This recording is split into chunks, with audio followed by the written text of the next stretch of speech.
Silly Kitty and the Windy Day by Nicola Lopez. This is Silly Kitty.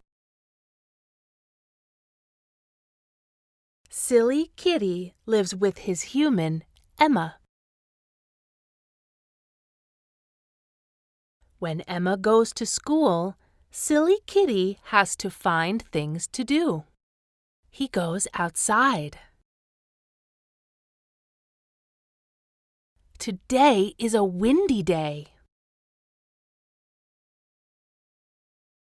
Silly Kitty chases the leaves blowing off the trees. He jumps at the clothes blowing on the line. He watches the clouds blowing across the sky. Silly Kitty likes windy days. There are lots of things to do. What do you like to do on windy days?